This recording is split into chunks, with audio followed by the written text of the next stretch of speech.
بسم الله الرحمن الرحيم. Continue solving the practice tests of Quickbooks. We reach to sales category 31, question 31. What transaction should you enter if a customer returns a damaged product or, in the case of service, complains so much you decide to offer a refund? Here we have the choices A, B, C, D. The correct choice is credit memo. We trained about that in the previous videos. Then when we have a return, we must choose credit memo. Here and customers, if the customer return something, we have refund and credit. And for interbills for vendors, if we return something to our vendor, we must go to interbills here, and from interbills we have the credit here. Can choose credit and have credit memo either in return to vendor or return from customer. Then the correct answer is B. When would you create an estimate in Quickbooks? When we create an estimate when a customer requests a bid, quote, or proposal. When a customer requests a bid, quote, or proposal, here before the customer order, the customer asks us about the prices, asks us about the our products, our specifications of products, our services, and wants an official bid or proposal. Then we have to send an estimate here from Quickbooks. We have here estimates. We send an estimate to customer. Then when the customer convinced about our product, then he will send us a purchase order. From his purchase order, we create the sales order here. And from the sales order, when we ship the product for the inventory, we go to create invoice. Then from estimate, we can go to sales order, then to create invoices, or from estimates to create invoices directly. Then the answer is B. 33. In the invoice, when you invoice for time and cost, where does Quickbooks get the billable time or cost? Here, Quickbooks from billable time entered on timesheet and billable cost entered on checks and bills. Here we have in Quickbooks something called, here we have employees, enter time. Here we have use weekly timesheets. Here we have timesheets. If we click here and see, we have here timesheets. We can choose the name of the employee, the employer, or the employee. Sorry. And we can from this name put in this list the customer job, the employee, our employee. Give the customer a service, for example, and we must put here the customer that our employee render service to him, service item, what's the type of service, etc. Can here click and add employee. Can add a new employee, for example, employee number 1.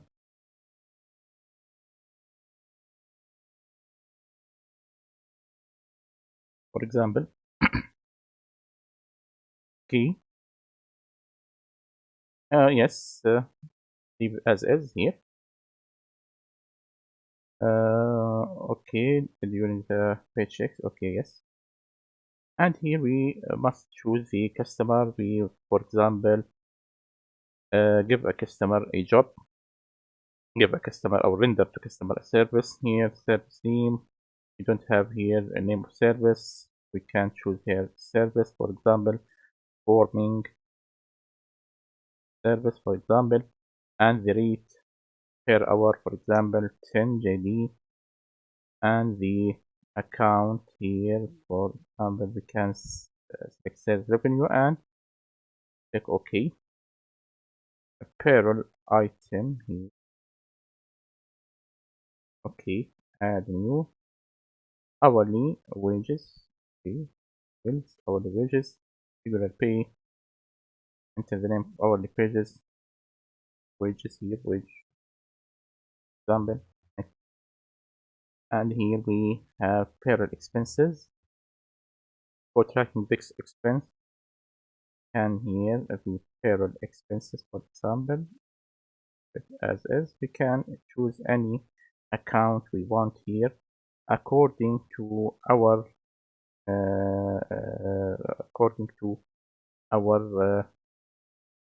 policy. Okay, finish. Okay, have here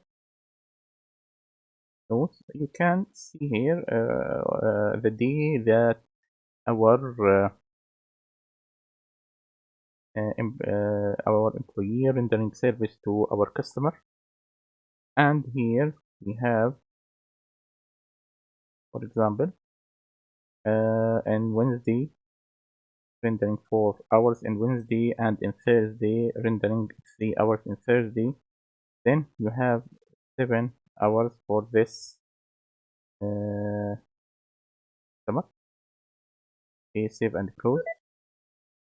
Here we can go for create invoices, and from create invoices you can notice that we have here add time and cost. Okay, add time and cost here. You must enter the customer first. Then we have here the customer. Okay, select the outstanding billable time and cost. Oh, exclude. Okay, okay. Yes, you can here see that our customer are rendered service from our employee. And choose the one here and click here, and we can see that we have 4 hours, 10 JD per hour, etc. We don't want to save this. No.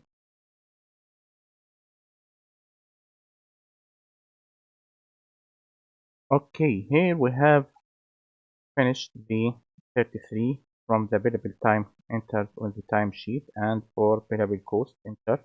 The answer is D. When should you create an invoice in Quickbooks? When a customer purchases goods or service but does not pay you at the time of sale, then it's a credit sale. Yes, this is the correct answer, D. When a customer purchases goods or service and pays you in cash at the time of sale, you select what? Select here, get sales receipt, or the choice 8. When a customer purchases goods or service and pays you by check or credit card, you also here select create sales receipt. If you click on create sales receipt, you can see that you can accept cash, checks, credit cards, etc. 4D, when a customer purchases goods or services but you don't want to record the sales as final. No, it's not the correct answer, D.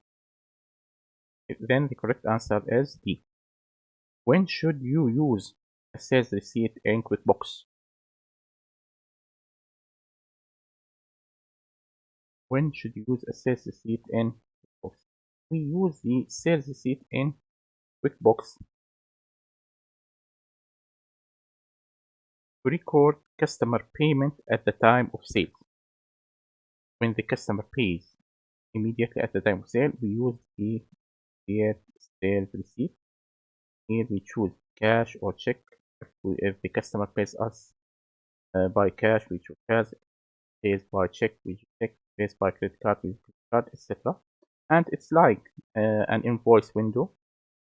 But here we have here the choices of payment by customer. Then the answer is D. What is the purpose of progress invoicing? Progress invoicing the invoice from an estimate in increments. Here, when we invoice the customer for the percentage of completion method, for example, if we doing a job for a customer and this job we invoice them as we progress in our job or progress on our service. For example, if we finish 10% of the service, we will invoice the customer for this 10%, for example. then the next 20%, the next 30%, etc. We invoice the customer as increments. When we finishing an additional job or an additional percentage of the job, we set that as a progress invoicing. Here we have C. The answer is C. When you create statement and select all open transactions as of statement date, what does Quickbooks show on the statement? Here we have A, open transactions after statement date. All open transactions, the Quickbooks shows open transactions after statement date. Open transactions that means that the transaction that the customer still does not pay up to that date. Here we can go here. Here we have statements here, statements, click statements. And here we have from statements, we have many choices here we can choose. Here all open transaction as statement date. We want to prepare a statement of the customer transactions. We can choose the date from date to date or open transactions. Here we means or open transactions, that transactions the customers does not pay until now. If we choose from date to day, here we can set that we want a statement of the all transaction from that date to that date, regardless of if it is paid or not. Then the answer is A. Correct answer is A. 38. We have here, what do you need to record in Quickbooks when a customer checks bounces? The customer had non-sufficient funds. Here we mean that the customer did not have in his account, his bank account, a sufficient cash, and the check bounces. NFS means non-sufficient cash, none for N, S for sufficient, and F for funds. Non-sufficient funds. Here we have there is a less money in the checking account. Yes. Here, when the check bounces or the check is refused by the bank, means that the checking account of the customer has less money than the amount recorded on the check. B, the customer owes you for the amount of the check. Yes, here we mean that customer still did not pay. Then the customer still have to pay you the amount by another way, by another check, for example, or by cash or by credit card. This is the meaning of customer owes. The non-sufficient fund fee of the bank charge you. Yes, you need to record any charge that the bank charge the company for the pounds transaction or for the pounds transaction. If the company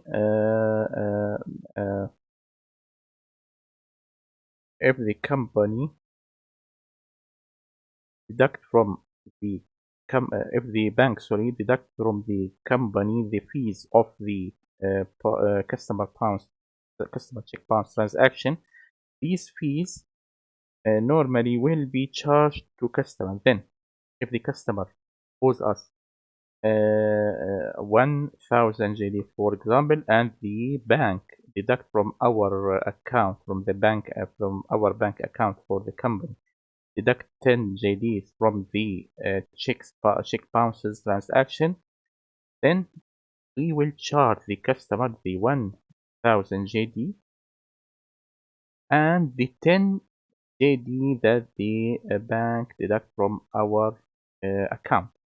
Then the customer must pay us in the future 1000 that he give us a check, and the check bounces, and plus the 10 JD that the bank charged us all the check bounces transaction that the bank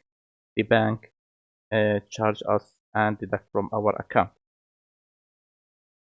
All of the above is the correct answer. D. You receive 5 customer payments in the email. At the bank, you deposit 5 checks as a one deposit. You have a deposit slip in Arabic called fish إيداع. You put these 5 checks on one deposit slip. When you record the 5 separate payments in Quickbooks, how do you show the 5 checks were actually one deposit? Okay, the answer is C. When you use receive payment window, Quickbooks does not deposit the money in your checking account. After you record 5 payments, click record deposit and select the 5 checks. Here, if we go here and from create invoice, we have receive payments. Receive payments here, if we receive a payment from any customer, if we have any customer that have yes like this, okay, if we have received payment, and here if we put a received payment of 1 GB and we have another check, 5 checks for example, then the check for example, and here the date.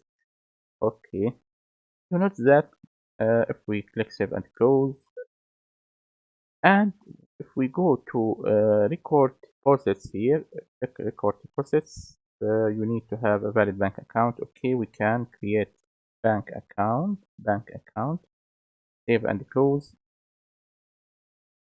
Then you notice that when you open the record deposit, you have here the customer payments that is not already recorded on the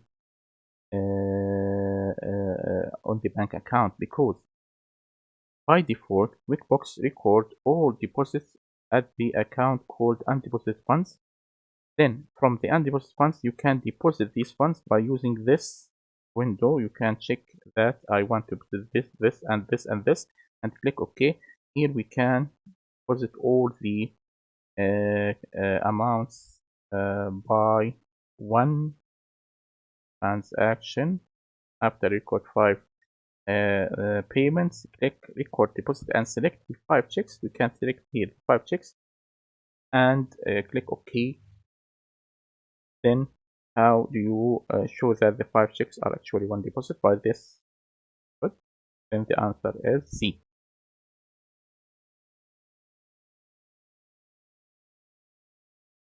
Okay, here if we go back for Quickbooks, any deposit in Quickbooks, here if you click edit and preferences, you can see from the preferences here we have many preferences here that we have here for our company. If we choose payment and go to company preferences, here we have the check use the undeposited funds as a default deposit account. Any collection from customer, automatically Quickbooks record it as undeposited funds, not in the account or in the specific bank account. Then after the Quickbooks recorded in undeposited funds, then the Quickbooks from the record deposit can choose to record the deposit to a bank account that you select here. This is the meaning of this transaction. In the answer is the answer here. The answer for C. The answer for 39 is C. What options do you have after you create a credit memo? If you create a credit memo, you have retain as available credit, give a refund, or apply at an invoice. Here we have, for example, receive payment. At receive payment, here we have a credit memo here, credit, refund or credit. Click to choose a customer, for example. Here we have XYZ. and set that we have here an item, for example, a quantity 1, okay, and save and close. Here we have, when we click save, then the Quickbooks available credit. This credit memo or refund has a remaining balance which may be used. What should you or what would you like to do? You can retain as an available credit, or give a customer a refund with the customer back, or give back to the customer money, or apply to invoice. You can deduct it from future invoices, or you can have it as an available credit for the customer in its account or in his account. Okay, then the answer is all of the above. Here we finish the sales category. In the next video we'll continue with the purchases. Thank you.